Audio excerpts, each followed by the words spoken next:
مدینہ کی فضاؤں میں ایک خاص قسم کی طمانینت تھی۔ در و دیوار قرآن کی تلاوتوں سے گونج رہے تھے۔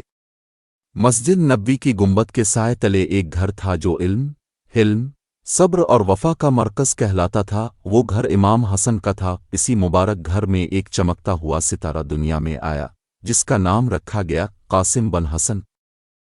امام حسن کے بیٹے، امام ال کے پوتے اور نواس رسول حضرت قاسم، جنہیں بچپن ہی سے علم و معرفت اور شجاعت کی تربیت ملی۔ حضرت قاسم بچپن ہی سے نہایت سنجیدہ، بردبار اور عبادت گزار تھے۔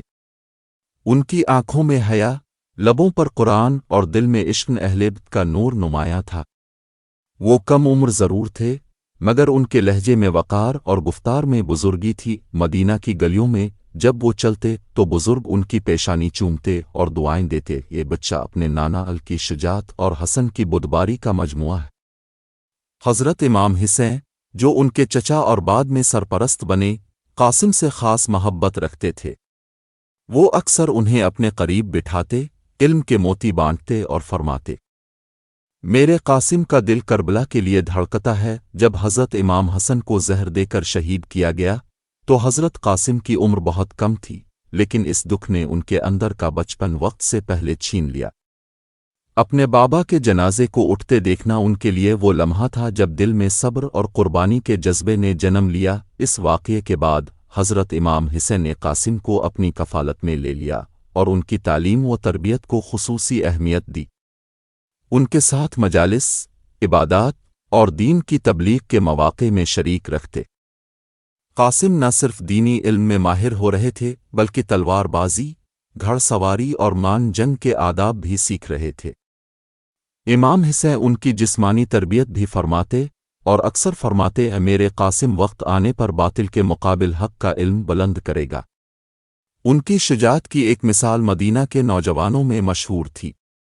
وہ چھوٹے چھوٹے جھگڑوں کو حکمت سے سلجھاتے اور اگر کوئی ظالم کسی پر زیادتی کرتا تو قاسم خاموش نہ رہتے۔ جب یزید نے خلافت کا ناجائز تخت سنبھالا اور امام حسین سے بیعت کا مطالبہ کیا تو مدینہ کے آسمان پر حق و باطل کی جنگ کے بادل گہرے ہونے لگے۔ امام حسین نے فیصلہ کر لیا کہ وہ ظلم کے آگے سر نہیں جھکائیں گے۔ قافلہ تیار ہونے لگا۔ خیمے، سواریاں، پانی، اناج سب اکٹھا کیا جانے لگا۔ امام حسین نے قاسم کو اپنے قریب بلایا اور فرمایا، قاسم، وقت آ گیا ہے کہ تمہیں حق کے ساتھ کھڑا ہونا ہے۔ تم میرے قافلے کے اہم سوار ہو۔ قاسم کے چہرے پر مسکراہٹ آئی۔ انہوں نے کہا، چچا جان، آپ کی راہ میں میری جان حاضر ہے۔ قافلہ مدینہ سے روانہ ہوا۔ عورتیں، بچے، بزرگ اور جوان سب حق کے امام کے ساتھ کربلا کی طرف رواں دواں تھے۔ سفر میں کئی مقامات ایسے آئے جہاں راستے بند کیے گئے، پانی روکا گیا اور دشمنوں نے خوف پھیلانے کی کوشش کی، لیکن قاسم کا ایمان کبھی متزلزل نہ ہوا۔ وہ رات کو عبادت کرتے اور دن کو بچوں کی حفاظت میں لگے رہتے۔ حضرت سقیہ، حضرت علی اکبر اور دیگر اہل بیت کے جوان ان سے محبت کرتے تھے۔ خاص طور پر سقیہ اکثر ان سے فرمائش کرتے کہ کوئی واقعہ سنائیں یا قرآن کی تلاوت کریں۔ قاسم ایک رات خیمے کے باہر ستاروں کو دیکھ کر کہہ رہے تھے، نہ جانے یہ راتیں ہمیں اور کتنی مہلت دیں گی، لیکن میں اس دن کا شدت سے منتظر ہوں جب اپنے نانا رسول اللہ کے سامنے سرخرو ہو کر کھڑا ہوں گا۔ جب کربلا کا میدان آیا تو امام حسین کا قافلہ دریائے فرات کے کنارے اترا۔ دشمنوں نے پانی بند کر دیا۔ بچے پیاس سے بلبلانے لگے، خواتین تھک چکی تھیں، لیکن قاسم کے چہرے پر شجاعت کے آثار بڑھتے جا رہے تھے۔ وہ امام حسین کے قریب جا کر پوچھتے، چچا جان، کیا ہمیں اجازت ہے؟ کیا وقت آ چکا ہے؟ امام حسین انہیں دیکھ کر خاموش ہو جاتے، کیونکہ وہ جانتے تھے کہ قاسم کی شہادت بھی ایک ایسی حقیقت ہے جو اہل بیت کے دل کو چیر ڈالے گی۔ کربلا کا آفتاب آہستہ آہستہ افق پر بلند ہو رہا تھا۔ ریت سنہری چمک میں جھلک رہی تھی اور میدان میں خاموشی طاری تھی۔ امام حسین کا قافلہ خیموں میں مقیم تھا۔ نہ پانی تھا، نہ سایہ اور نہ آرام، مگر ایمان ایسا کہ جس پر وقت بھی قربان ہو۔ حضرت قاسم ان دنوں میں نہایت سنجیدہ، چپ اور متفکر دکھائی دیتے۔ وہ خیموں کے بیچ صبح سے شام تک مصروف رہتے اور بچوں کو تسلی دیتے، زخمیوں کی خدمت کرتے، پانی کی قلت میں بچوں کو حوصلہ دیتے۔ حضرت علی اکبر، حضرت عباس اور دیگر جوان ان کے اخلاق اور صبر کی تعریف کرتے۔ قاسم کی آنکھوں میں ایک عجیب تڑپ تھی۔ وہ بار بار امام حسین کے قریب جا کر آہستہ سے عرض کرتے، چچا جان، میں کب آپ پر قربان ہو سکوں گا؟ امام حسین ان کے سر پر ہاتھ پھیر کر خاموش ہو جاتے۔ ان کی خاموشی میں محبت تھی، دعا تھی اور دل کی ایک ٹوٹتی ہوئی لکیر۔ جب عاشور کی رات آئی تو کربلا کے آسمان کا رنگ بدل گیا۔ چاند مدھم ہو چکا تھا اور تاروں کی روشنی میں خیمگاہ میں تلاوت قرآن، اذکار، نالے اور سسکیاں بلند تھیں۔ حضرت قاسم نے رات کو امام حسین سے پوچھا، چچا جان، کیا میں بھی کل شہادت کا جام پیوں گا؟ امام حسین نے آہستہ سے پوچھا، بیٹا قاسم، موت تمہارے نزدیک کیسی ہے؟ قاسم نے سر جھکا کر ادب سے کہا، چچا جان، میرے لیے موت شہد سے زیادہ میٹھی ہے، اگر وہ آپ کے دین پر قربان ہو کر آئے۔ یہ سن کر امام حسین کی آنکھیں بھر آئیں۔ انہوں نے قاسم کو سینے سے لگایا اور فرمایا، بیٹا، تم وہ ہو جس کی قربانی کا لمحہ اللہ خود دیکھے گا۔ اس رات قاسم نے ایک عجیب خواب دیکھا۔ خواب میں وہ اپنے والد حضرت امام حسن کے قدموں میں تھے۔ حضرت حسن نے ان کے سر پر ہاتھ پھیرا اور فرمایا، میرے بیٹے، کل تم اپنی ماں کی آنکھوں کا نور بنو گے، کربلا کا چراغ بنو گے اور میرے بھائی حسین کے دل کا قرار۔ قاسم جاگے تو ان کے چہرے پر ایک نور چھا گیا تھا۔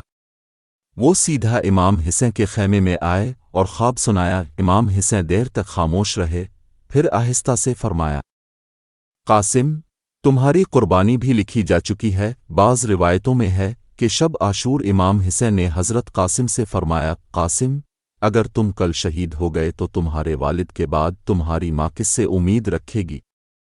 قاسم کی آنکھیں بھر آئیں۔ انہوں نے جواب دیا، اگر اجازت دیں تو آج ہی مہندی کی رسم پوری کر دی جائے تاکہ ماں کو بھی فخر ہو کہ اس کا بیٹا شادی کے بعد اللہ کی راہ میں قربان ہوا۔ روایتوں اور مرثیوں میں ہے کہ امام حسین نے دل پر پتھر رکھ کر حضرت قاسم کی مہندی کی اجازت دی۔ وہ ایک رسمی مہندی تھی، نہ گیت تھے، نہ ساز، نہ دلہن، بس اللہ کی رضا تھی اور قربانی کا ارادہ۔ خیمگاہ میں قاسم کے ہاتھوں پر مہندی لگائی گئی۔ حضرت سکیہ، حضرت رقا اور دیگر خواتین نے آنکھوں میں آنسو لیے ہوئے ان کے ہاتھوں پر رنگ لگایا۔ حضرت زیب کے ہاتھوں میں کانپتی ہوئی خوشبو تھی اور لبوں پر دعائیں۔ حضرت قاسم نے امام حسین کی طرف دیکھا اور کہا، چچا جان، یہ مہندی شہادت کی سرخی ہے جو کل میری شارگ سے نکلے گی۔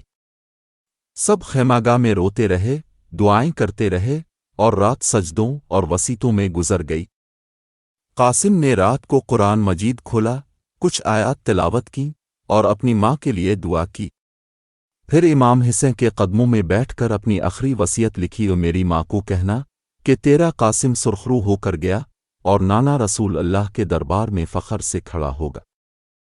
کربلا کی سرزمین پر شب عاشور خاموشی اور نور کے امتزاج کا ایک عجیب منظر پیش کر رہی تھی۔ خیموں میں سسکیاں، تلاوت اور صبر کی سرگوشیاں جاری تھیں۔ سب کو معلوم تھا کہ صبح وہ لمحہ آنے والا ہے جب ایک ایک چراغ گل ہو جائے گا، مگر دین کی روشنی ہمیشہ کے لیے جگمگانے لگے گی۔ اس رات حضرت قاسم کے خیمے سے ایک ہلکی سی خوشبو بلند ہو رہی تھی۔ وہ مہندی کی خوشبو تھی جو اس رسم کی یاد دلا رہی تھی جو آج سے پہلے کبھی ایسی نہ دیکھی گئی، نہ سنی گئی۔ حضرت امام حسین نے اہل کو جمع کیا اور حضرت قاسم کے لیے رسمی طور پر مہندی کی رسم منعقد کی۔ مہندی نہ تھی کسی لڑکی کے ہاتھوں کی خوشی، نہ ڈھول، نہ نقارے، یہ مہندی تھی قربانی کے ایک شہزادے کی جو اگلی صبح اپنی جان اسلام پر نچھاور کرنے والا تھا۔ حضرت زیب نے اپنے ہاتھوں سے قاسم کی کلائی پر مہندی لگائی۔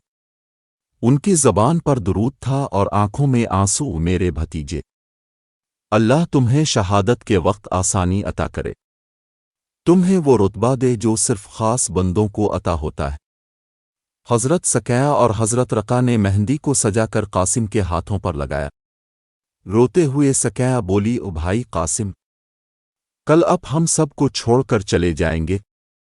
قاسم نے اس کے سر پر ہاتھ رکھا اور نرم لہجے میں کہا، سکیا، یہ قربانی دین کے لیے ہے، نانا رسول اللہ کو میرا سلام کہنا۔ اس رسم کے بعد امام حسین قاسم کو ساتھ لے کر ایک طرف چلے گئے۔ چاندنی رات میں انہوں نے قاسم کا سر اپنی گود میں رکھا اور فرمایا، بیٹا، تمہیں نہیں معلوم کہ تمہارے نانا نے خواب میں تمہاری قربانی کو کیسے سراہا ہے؟ تم میرے قافلے کے ایسے چراغ ہو جو روشنی دے کر گل ہو جائے گا، مگر اس کی چمک قیامت تک باقی رہے گی۔ قاسم کی آنکھوں میں نور اتر رہا تھا۔ وہ نہ خوف زدہ تھے نہ افسردہ، بس مطمئن۔ قاسم نے اپنے ایک کاغذ پر چند سطور رقم کی جو بعد میں حضرت زینب نے ان کی والدہ تک پہنچائیں۔ الفام، آج میرے ہاتھوں پر مہندی لگی، کل میرے خون سے یہ ریت سرخ ہوگی۔ میں نے زندگی میں جو کچھ سیکھا وہ آپ کی دعاؤں اور بابا حسن کی شفقت کا نتیجہ ہے۔ میری شہادت پر صبر کرنا، کیونکہ یہی راہ ہے نجات کی۔ حضرت زینب یہ خط پڑھ کر ساری رات روتی رہیں اور دعاؤں میں مصروف رہیں۔ قاسم نے رات کا زیادہ حصہ نماز، تلاوت قرآن اور دعا میں گزارا۔ ان کی آواز خیمہ گاہ میں گونجتی رہی، یا اللہ، میرے چچا حسین پر قربان ہونے کی توفیق عطا فرما، میری جان دین محمد پر قربان ہو اور میرا خون باطل کے چہرے کو بے نقاب کرے۔ رات کی آخری پہر میں قاسم امام حسین کے ساتھ کھڑے ہو کر دعا کرتے رہے۔ انہوں نے امام سے پوچھا، چچا جان، میں کس وقت میدان میں جاؤں گا؟ امام حسین نے آہ بھری اور فرمایا، جب علی اکبر کی صدا بند ہو جائے گی، عباس کے بازو کٹ جائیں گے، تب تمہاری باری آئے گی۔ قاسم خاموش ہو گئے۔ ان کے لبوں پر الحمدللہ تھا۔ حضرت عباس نے قاسم کو سینے سے لگایا اور فرمایا، میرے بھائی، تم حسین کے دل کا سکون ہو۔ تمہارے جسم پر زخم آئیں گے، مگر تمہارا ذکر رہتی دنیا تک زندہ رہے گا۔ قاسم نے کہا، چچا عباس، اب میری دعاؤں میں شامل ہیں۔ اگر میرے بعد دشمن نے خیموں کی طرف بڑھے تو سکیہ کو بچا لیجئے گا۔ حضرت عباس کی آنکھیں بھر آئیں۔ انہوں نے قاسم کو گلے لگا لیا اور آسمان کی طرف دیکھ کر کہا، پروردگار، ہم نے سب کچھ تیری راہ میں قربان کر دیا۔ خیمہ گاہ میں سب شب بیداری کر رہے تھے۔ حضرت زینب بچوں کو سلا رہی تھیں، حضرت امام حسین قرآن کی تلاوت کر رہے تھے اور قاسم خیمے کے ایک گوشے میں سجدے میں گرے دعائیں مانگ رہے تھے۔ ایک لمحہ ایسا آیا جب سب خیمے والوں کی نیندوں پر ایک خواب چھا گیا۔ نبی کریم خواب میں آئے اور فرمایا، حسین، کل کا دن تمہارے قافلے کے لیے عروج کا دن ہے۔ قاسم کی مہندی تمہاری نصرت بنے گی۔ امام حسین کی آنکھیں پرنم ہو گئیں۔ انہوں نے کہا، یا رسول اللہ، میں نے سب کچھ اب پر قربان کر دیا۔ عاشور کی صبح، وہ صبح جسے دیکھنے کے لیے آسمان کے فرشتے بھی بے تاب تھے اور زمین کی ہر ذرے کو گواہ بنایا گیا۔ سورج نے آج سجدہ سا کر لیا تھا، کیونکہ آج اس کی روشنی میں وہ خون بہنے والا تھا جو اللہ کے نیک ترین بندوں کا تھا۔ خیموں میں فضا سوگوار تھی۔ امام حسین نے صبح کی نماز جماعت سے ادا کی۔ حضرت قاسم صفن اول میں کھڑے تھے، دل میں سکون، چہرے پر اجالا اور جسم پر قربانی کی تمنا کی چمک۔ حضرت علی اکبر، حضرت عباس اور کئی جانثار یک کے بعد دیگرے میدان میں گئے اور شہادت کا تاج پہن کر لوٹ آئے، یا یوں کہیے لوٹ کر نہ آئے۔ قاسم ہر بار امام حسین کے قریب آ کر عرض کرتے، چچا جان، اب اجازت دیجیے، مگر امام حسین ان کے چہرے کو دیکھ کر خاموش ہو جاتے، انکار کرتے اور واپس بھیج دیتے۔ جب حضرت علی اکبر کی لاش لائی گئی، قاسم کی حالت بدل گئی۔ انہوں نے اپنے دل پر ہاتھ رکھا اور خیمے کے ایک کونے میں بیٹھ کر رونے لگے۔ حضرت زینب ان کے قریب آئیں، ان کا چہرہ چوم کر بولیں، میرے لال، تمہاری باری بھی آنے والی ہے، تمہاری مہندی اب مکمل ہوگی۔ قاسم اٹھے، وضو کیا، امام حسن کی انگوٹھی پہنی اور اپنے کپڑوں کو درست کیا۔ پھر امام حسین کے پاس آیا۔ قاسم نے امام حسین کے قدموں میں گر کر عرض کیا، چچا جان، آج قاسم کو اپنی مہندی مکمل کرنی ہے۔ میرے خون کی سرخی اس مہندی کو مکمل کرے گی۔ امام حسین کی آنکھوں سے آنسو جاری ہو گئے۔ انہوں نے قاسم کو سینے سے لگا کر بہت دیر خاموشی سے روئے۔ پھر آہستہ سے فرمایا، میرے بھائی حسن کا چہرہ دیکھ رہا ہوں تم میں، قاسم جاؤ، میں تمہیں اجازت دیتا ہوں، لیکن جا کر لڑنا نہیں، اگر ممکن ہو تو صرف پیغام دینا۔ قاسم نے ان کے قدم چومے اور کہا، چچا جان، اگر لڑنا نہ ہو تو پھر قربانی کیسے ہو؟ امام حسین نے دعا دی اور ان کے سر پر ہاتھ پھیرا۔ حضرت قاسم کے پاس نہ کوئی جنگی گھوڑا تھا، نہ زرہ، نہ تلوار کا خاص سامان، مگر ان کے حوصلے میں وہ تلوار چھپی تھی جو ایمان کی دھار سے تیز تھی۔ حضرت عباس نے ان کے لیے ایک گھوڑا تیار کیا اور اپنی چھوٹی سی تلوار انہیں تھمائی۔ سکیہ اور رقا آنکھوں میں آنسو لیے انہیں دیکھتی رہے۔ قاسم نے سب کو خدا حافظ کہا۔ حضرت زیب نے ان کے سر پر بوسہ دیا اور آسمان کی طرف دیکھا، اے میرے رب، یہ تیری راہ میں سب کچھ قربان کر رہے ہیں۔ قاسم کو اپنے دوستوں میں شمار فرما۔ قاسم جب میدان میں آئے تو دشمن لشکر ہنسنے لگا، یہ تو کوئی لڑکا ہے، کیا حسین کے پاس اب صرف بچے ہی رہ گئے ہیں؟ قاسم نے کلمہ بلند کیا، نعرہ لگایا، انا قاسم ابن الحسن، میں حسن کا بیٹا ہوں اور محمد کا نواسا، آؤ دیکھو کہ ایمان کی تلوار کیسی چلتی ہے۔ قاسم نے بے مثال شجاعت کا مظاہرہ کیا، درجنوں کو زیر کیا۔ دشمن حیران کہ یہ کم عمر لڑکا کس طاقت سے لڑ رہا ہے۔ وہ ہر وار میں بسم اللہ کہتے اور ہر وار حق کی طرف سے ہوتا۔ آخرکار دشمن نے مکاری سے حملہ کیا، ایک شقی القلب نے پشت سے حملہ کیا۔ قاسم کا گھوڑا لرز گیا، وہ نیچے گرے اور پکارا، یا اما ادرونی، چچا جان مجھے بچائی۔ یہ صدا سن کر امام حسین بے اختیار دوڑے، خیمے سے باہر نکلے اور قاسم کے لاشے پر پہنچے۔ دشمن ابھی وار کرنے والا تھا کہ امام نے قاسم کو اٹھا لیا۔ میرے بچہ، تو نے مجھے توڑ دیا، تو نے میرے دل کی کمر توڑ دی۔ امام حسین نے قاسم کی لاش کو سینے سے لگایا، دشمن کو روکا اور فرمایا، اے ظالمو، یہ حسن کا بیٹا ہے، تمہیں شرم نہ آئی؟ امام حسین قاسم کے لاشے کو خیمے میں لائے۔ حضرت زیب، سکیہ اور دیگر خواتین نڈھال ہو گئیں۔ زیب نے کہا، یہ میری بیٹی فاطمہ کی امانت تھی، یا اللہ یہ قربانی قبول فرما۔ خیماگاہ میں ماتم برپا تھا، مگر ساتھ ہی فخر بھی تھا۔ سب جانتے تھے کہ قاسم نے اپنا وعدہ پورا کر دیا۔ کربلا کا سورج اب سرخ ہو چکا تھا، آسمان پر بادلوں نے سوگ کا لباس پہن لیا تھا، زمین کی ہر ذرہ حضرت قاسم کے خون کو محسوس کر رہی تھی۔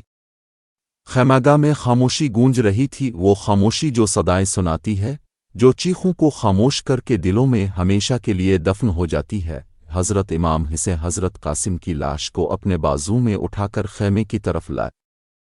ان کے لب مسلسل قرآن کی آیات دہرا رہے تھے، نیوال نلوان وانیوا نلعین راجنا آبنے۔ جب خیماگاہ میں داخل ہوئے، حضرت زیب، کلثوم، حضرت سکیہ، حضرت رقا اور دیگر خواتین بے اختیار رونے لگیں۔ حضرت زیب نے آگے بڑھ کر لاشے کو دیکھا اور کہا، یہ قاسم تھا، حسن کا بیٹا، وہ بچہ جسے ماں نے مہندی کا خواب دکھایا تھا، اور کربلا کی ریت پر خون کی سرخی سے مہندی مکمل ہوئی۔ حضرت زیب نے قاسم کا خون آلود چہرہ دیکھا اور آسمان کی طرف نگاہ کی، میری بھابھی، تیرا قاسم وفا میں سب سے آگے نکلا، وہ چلا گیا، مگر ہمیں سکھا گیا کہ قربانی کی سب سے حسین شکل کیا ہوتی ہے۔ اگر حضرت قاسم کی والدہ وہ منظر دیکھتیں تو شاید صبر بھی لرز جاتا، مگر ان کے ایمان کی بنیاد تھی کہ وہ بیٹے کے خون پر ماتم کے ساتھ ساتھ اللہ کا شکر بھی ادا کرتی۔ حضرت قاسم کی شہادت نے خیمے میں موجود ہر بچے کے دل میں ایک آہ بھری ہوئی آگ روشن کر دی۔ حضرت علی اصغر جو گہری نیند میں ہوتے تھے، اس دن بے چین نظر آئے۔ حضرت سکیہ کی زبان پر ہر وقت قاسم کا نام رہنے لگا۔ قاسم کے خون کی مہک کربلا کی ریت سے اٹھ کر زمانے کی گرد میں تحلیل ہو گئی، مگر تاریخ کی کتابوں میں وہ ہمیشہ کے لیے مہک بن گئی۔ جب دشمنوں نے حضرت قاسم کی لاش کو دیکھا تو باز نے کانپنا شروع کر دیا۔ ایک سپاہی کہہ رہا تھا، یہ کیسا بچہ تھا جس نے ہمیں رالا دیا؟ ہم نے تو صرف ایک کم عمر جوان کو مارا، مگر اب دل جیسے بوجھل ہو چکے ہیں۔ ایک دوسرا کہنے لگا، اس حصے کے ساتھ کون لوگ ہیں؟ ایک جان نثار شہادت کے لیے مسکرا کر جا رہا ہے۔ حضرت قاسم کی شہادت ایک پیغام تھی یزید کے ظلم کے خلاف۔ وہ بچہ کھڑا ہوا جو شاید ابھی سن بلوغ کو بھی نہ پہنچا تھا، مگر اس کا کردار عمر سے کہیں بلند تھا۔ اس کی خاموش لاش یزید کے تخت کے خلاف صدائے احتجاج تھی۔ کربلا کا میدان حضرت قاسم کے خون سے یہ کہہ رہا تھا، کبھی بھی باطل خون سے حق کو دبا نہیں سکتا تھا۔ حضرت قاسم کی زندگی اور شہادت آج کے ہر نوجوان کے لیے ایک آئینہ ہے۔ اگر تم کم عمر ہو تو سمجھو کہ تمہاری عمر رکاوٹ نہیں، حوصلہ چاہیے۔ اگر تم دنیا کی رنگینیوں میں پھنسے ہو تو قاسم کی مہندی یاد رکھو جو شہادت کے خون سے رنگی گئی۔ اگر تم سچ کے راستے پر ہو تو قاسم کی جرت کو اپنا رہنما بنا لو۔ حضرت قاسم کا پیغام ہر دل میں گونجتا ہے، میرے نانا کے دین پر قربانی دینے کے لیے عمر شرط نہیں، ایمان شرط ہے۔ مہندی کی رسم جو شب عاشور کو قاسم کے ہاتھوں پر لگائی گئی تھی، اب ان کے خون سے مکمل ہو چکی تھی۔ وہ خضاب جو ان کی انگلیوں پر رکھا گیا تھا، اب ان کے گال، سینہ اور ریت پر بکھر چکا تھا۔ حضرت زیب نے ایک کپڑا لیا، اس خون کو سمیٹا اور اسے امام حسین کی امانت بنایا تاکہ روزن محشر وہ خون گواہی دے سکے۔ قاسم کے بعد امام حسین خود بھی میدان میں اترے اور آخری چراغ بھی گل ہو گیا، مگر جو روشنی قاسم، علی اکبر، عباس اور اصغر دے چکے تھے وہ قیامت تک رہنے والی تھی۔ کربلا ختم نہ ہوا بلکہ کربلا شروع ہوا، اور قاسم اس آغاز کا معصوم ترین، پاک ترین اور عاشق ترین باب تھا۔ حضرت قاسم کی مہندی کوئی روایتی مہندی نہ تھی، یہ وفا کی مہندی تھی، صبر کی مہندی، قربانی کی مہندی۔ ان کی کہانی ہمیں سکھاتی ہے، دین پر سب کچھ قربان کیا جا سکتا ہے، کم سنی قربانی کا راستہ نہیں روک سکتی۔ امام حسین کے لشکر کا ہر فرد تاریخ کی آنکھ میں سورج ہے۔ حضرت قاسم کی مہندی، شہادت اور قربانی ایک زندہ معجزہ ہے اور ہر دل میں زندہ رہے گی۔